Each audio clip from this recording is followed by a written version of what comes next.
Good morning students. आज हम 10th class का इतिहास का टॉपिक लेते हैं, जिसमें तीसरा टॉपिक हमारा भारत में राष्ट्रवाद। तो सबसे पहले राष्ट्रवाद क्या होता है?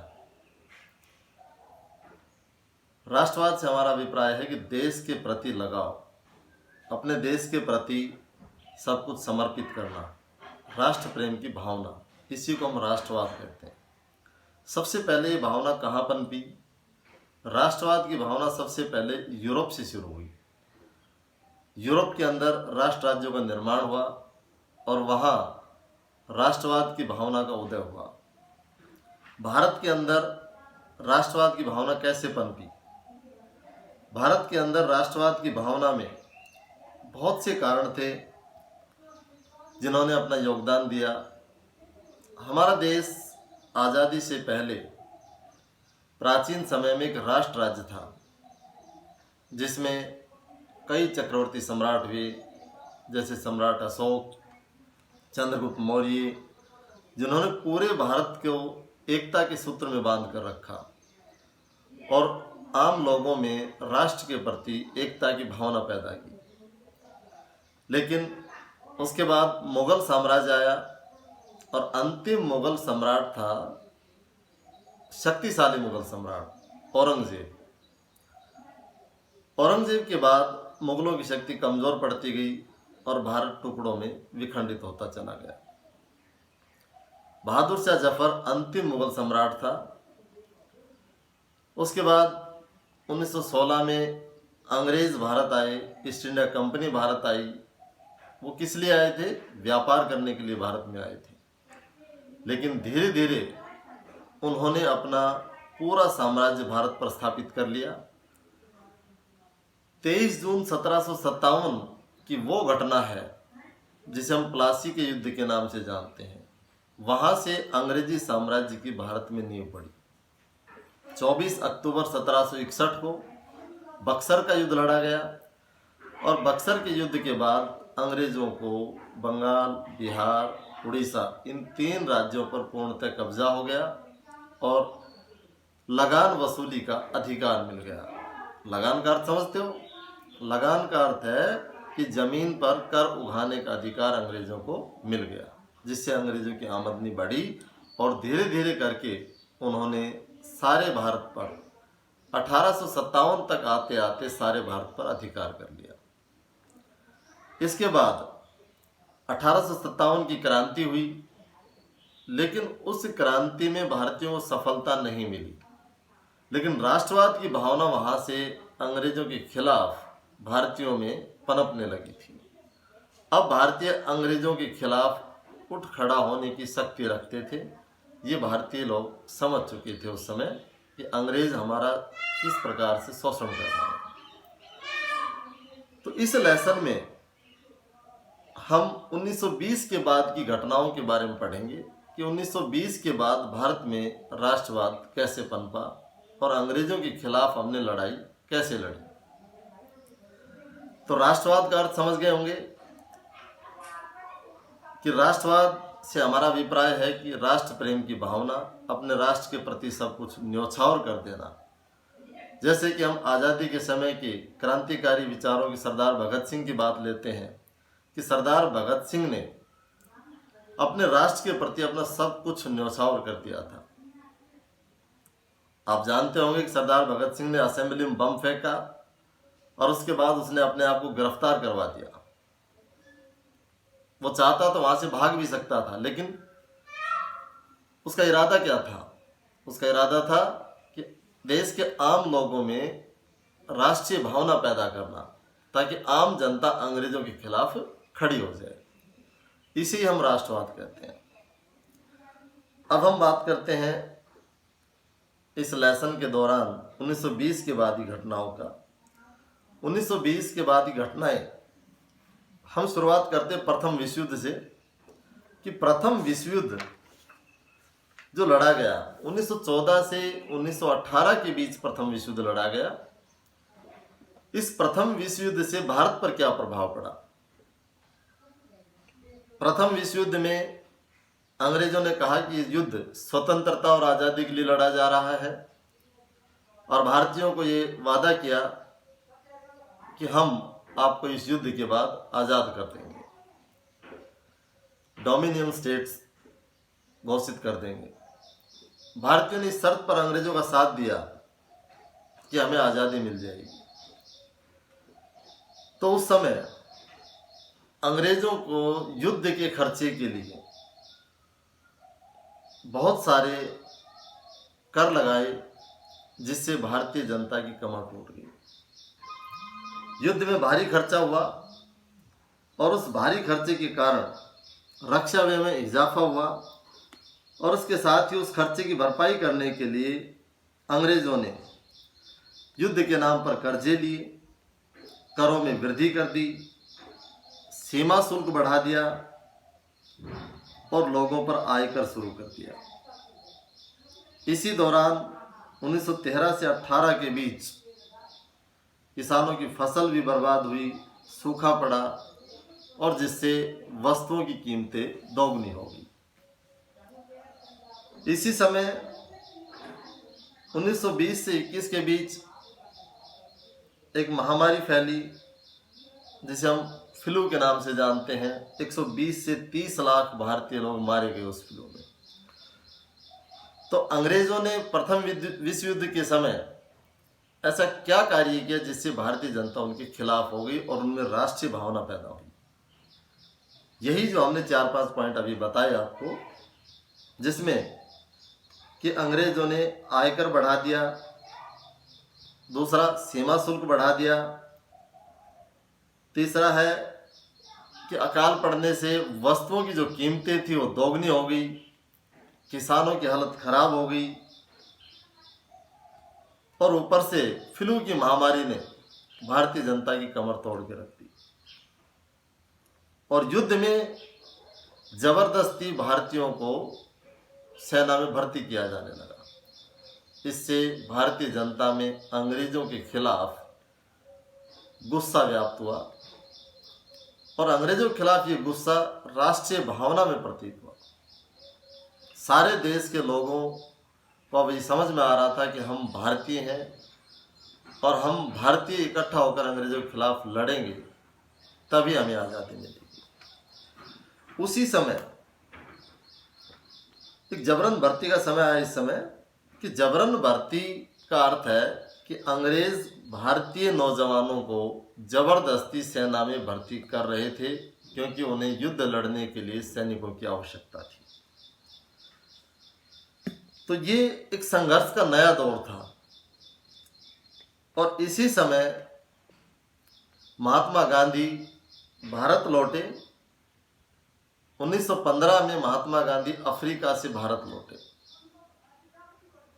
दक्षिण अफ्रीका में उन्होंने सत्याग्रह का सफल प्रयोग किया था। वहां नस्ल भेद के खिलाफ गांधी जी ने आंदोलन चलाया। नस्ल भेद का अर्थ है कि नस्ल के आधार पर भेदभाव करना। अफ्रीका में गोरे और काले लोग रहते थे। गोरे अंग्रेज थे, काले वहां के मूल निवासी थे और अंग्रेज लोग वहां के मूल निवासियों के साथ भेदभाव करते थे। जैसे कि एक साथ किसी रेस्टोरेंट में खाना नहीं खा सकते थे, एक साथ बस में सफ़र नहीं कर सकते थे। अपने से नीचा दिखाने के लिए अंग्रेज ये काम करते थे।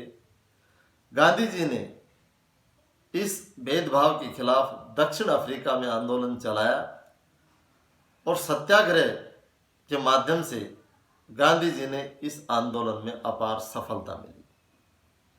सत्याग्रह क्या है? सत्याग्रह है सत्य का विचार, अर्थात सत्य की शक्ति पर आग्रह करना और अहिंसा के माध्यम से विजय प्राप्त करना। अब आप पूछोगे कि अहिंसा क्या है?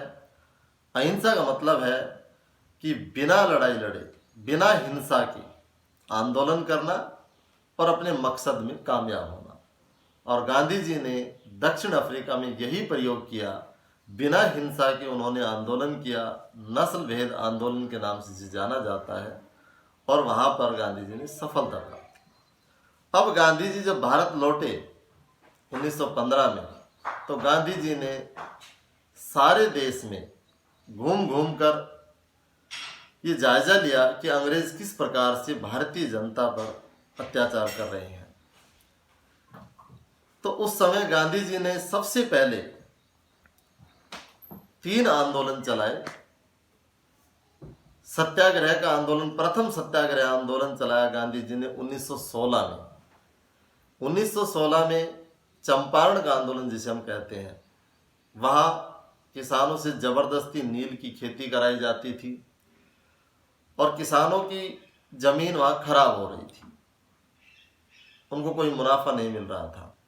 इसलिए गांधी जी ने उनका साथ दिया और सत्याग्रह आंदोलन चलाया और उस आंदोलन में गांधी जी को सफलता मिली। दूसरा गांधी जी ने आंदोलन चलाया, सत्याग्रह आंदोलन 1917 में, जो गुजरात के खेड़ा जिले में चलाया। खेड़ा जिले में जो किसान थे वो लगान नहीं चुका पा रहे थे, उनकी हालत खराब होती जा रही थी। गांधी जी ने उनका साथ दिया और सत्याग्रह आंदोलन चलाया और किसानों से कहा कि अंग्रेजों का लगान मत चुकाइए। तीसरा सत्याग्रह आंदोलन गांधी जी ने चलाया 1918 में, ये भी अहमदाबाद में चलाया। अहमदाबाद में सूती कपड़ा मिल मजदूरों का शोषण हो रहा था और वहाँ पर गांधी जी ने उन मिल मजदूरों का साथ देने के लिए ये सत्याग्रह आंदोलन चलाया। तो गांधी जी ने भारत आने के बाद 3 सत्याग्रह आंदोलन चलाए। प्रथम 1916 में चंपारण का, जो नील की खेती करने वाले किसानों का साथ दिया। दूसरा 1917 में गुजरात में खेड़ा जिले के किसानों पर जो लगान लगाया जा रहा था और अकाल के समय वो लगान नहीं चुका पा रहे थे, उन किसानों का साथ दिया। और तीसरा गांधी जी ने 1918 में जो मजदूरों की हालत खराब थी, अहमदाबाद के मिल मजदूरों की, उन मिल मजदूरों का साथ दिया। इन तीनों सत्याग्रह आंदोलन में महात्मा गांधी को अपार सफलता मिली।